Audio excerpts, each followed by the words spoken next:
She really has talked some very young children into getting up in front of 200 people on a Sunday morning and sing something all by themselves and feel very, very confident about it, and that's a gift. She has so much to offer, and she is so dedicated to, I call it a craft, because she's so multi-talented when it comes to music. She makes music beautiful, she makes it fun, and I think, and because of her talent that she has, I think inspires other people as well. She's probably one of those people in life that wound up doing what she was supposed to do. Not everybody does. God gave me one talent, I haven't got much more, but the music is what I've got, and it's the only thing I can give.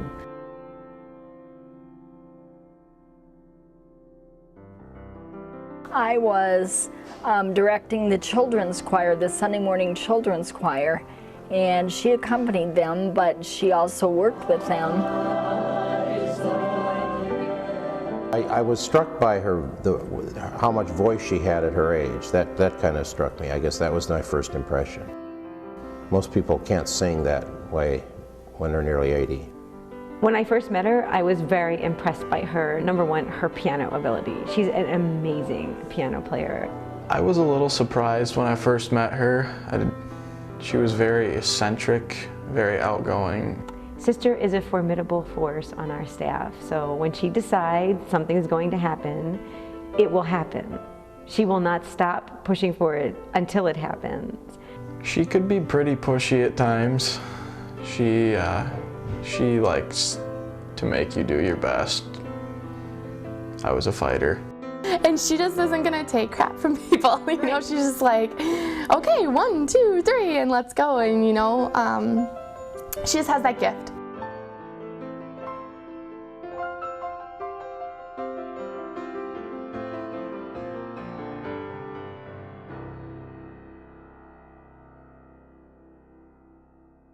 I like working with children because you see they have potential, and as a teacher I can see what they can develop into if they will continue to work, and most of them do. I have one little boy, 4th grader right now, who apparently can't hear interiorly what he's supposed to produce when I sing something to him. And I just think to myself, I'm staying with you, young man, until you know how to do this.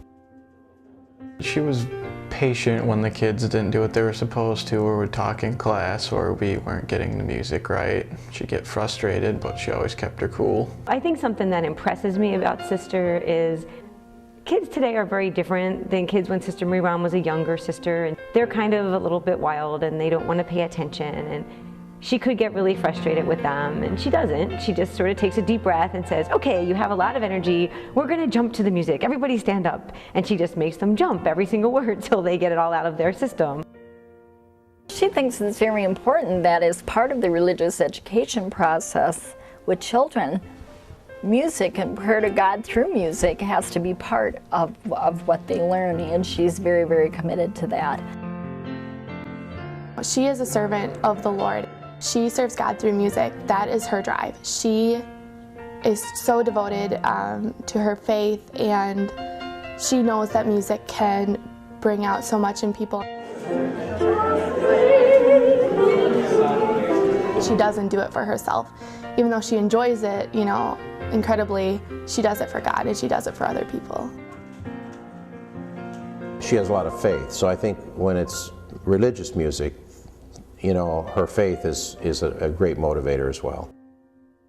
She fully believes and has taught others to believe that when we sing, it's in prayer to God. When she teaches our adult choir or with any other choir she works with, we're doing it for the Lord.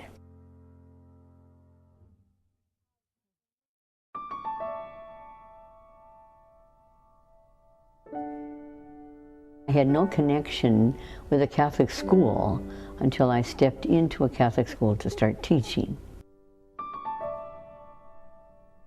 During the summer, the Dominican sisters came out from Milwaukee, and I remember one of the sisters saying to me one summer, you know, someday I think you'll be one of us.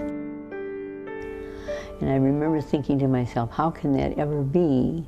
Because I never see sisters, I have no connection with them.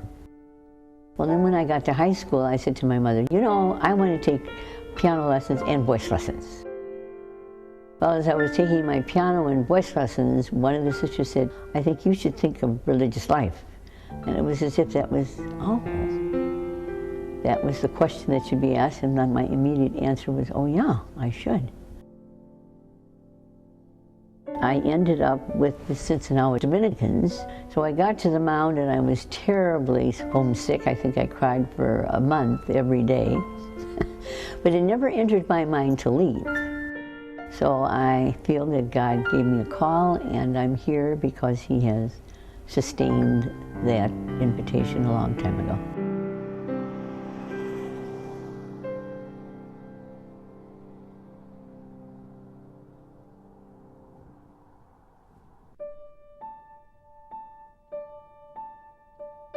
There's a lot of music going on here, and there was really no need for my musical talent here.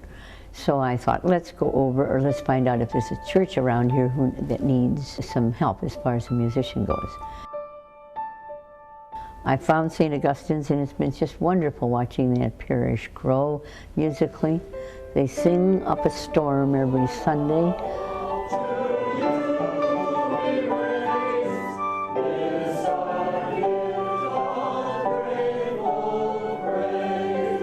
I think Sister Marie Juan brings an incredible joy and spirit to the 10:30 morning Mass.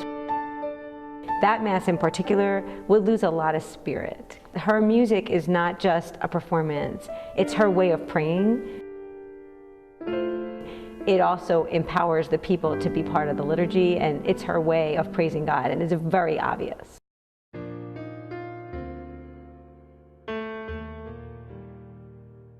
I think a good musician deserves a good instrument to play, and Sister certainly has the ability to play a piano that is deserving of a fine instrument. The piano we had at the time was a really crappy little piano, and she could make it sound unbelievably good. It was a piece of junk, and I use that term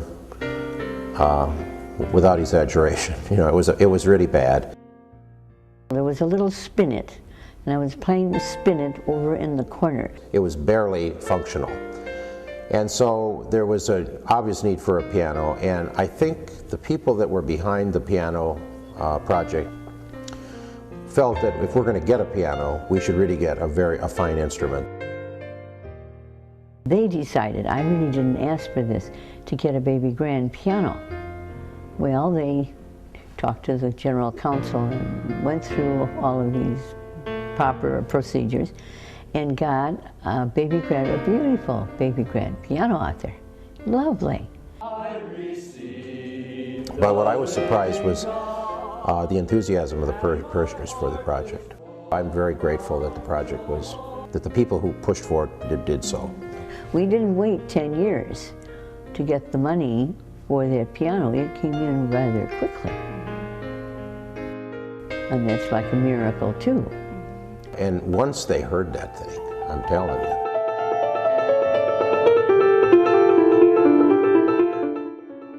Sometimes you take it for granted because you hear it week after week. This is a good thing to do.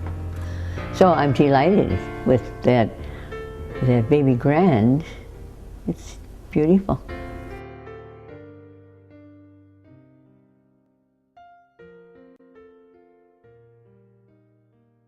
She is always planning ahead. For example, she's directing the Messiah, and that's quite an undertaking, and she does just a beautiful job.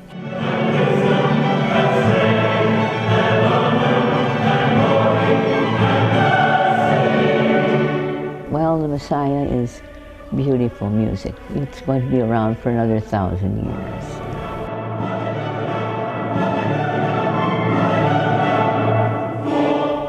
And so it's worth singing and helping people to sing that and have them come in here on a Sunday afternoon and share that then with other people. That's the excitement of my life. I'm glad I can do that for them.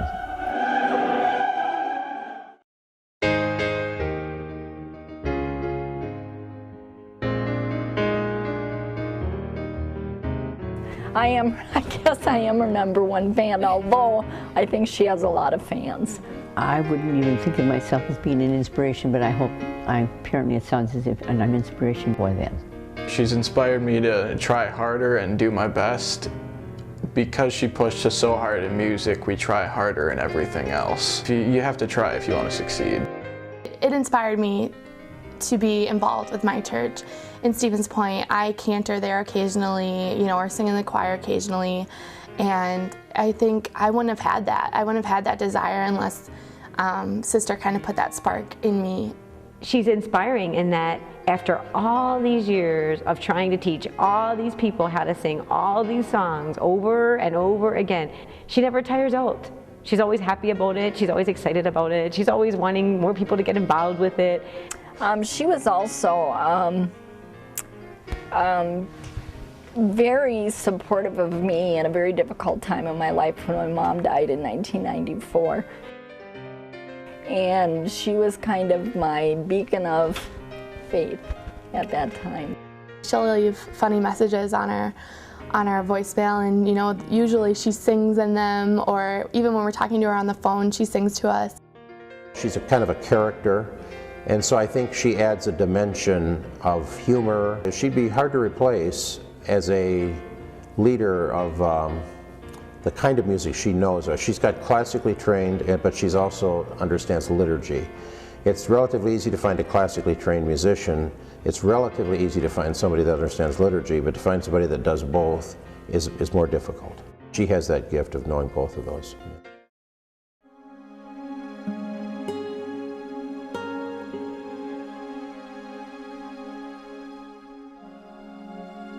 She can never be replaced, in my opinion. She has such a gift that it will be really hard to lose her.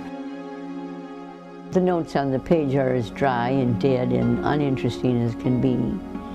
But it's when you begin to take those notes off the page, make them part of yourself, and then you begin to exert your musical gift into the music. Then that's exciting. I think the world without her would be a little bit less musical, obviously. I mean, she's done a lot for teaching children. I think a lot more people would fall out of music because they have to try and find somebody else, and it's not that easy to find a good teacher. No, I can't imagine growing up in a church without her. I don't know what our music would be like. It would be hard to find someone who'd be that dedicated, because music is really her life. It truly, really is. I am a music major, and I've met a lot of professors and a lot of students who are incredibly talented, but if I had to pick one person that I think is the most amazing musician, hands down, I would say Sister Marie won. Everything isn't perfect, and everything doesn't turn out perfectly. Things have been quite positive. I can't complain that my life has been negative. You can't succeed in everything, but on the whole, I'd say I've been quite happy with the music that I've been doing.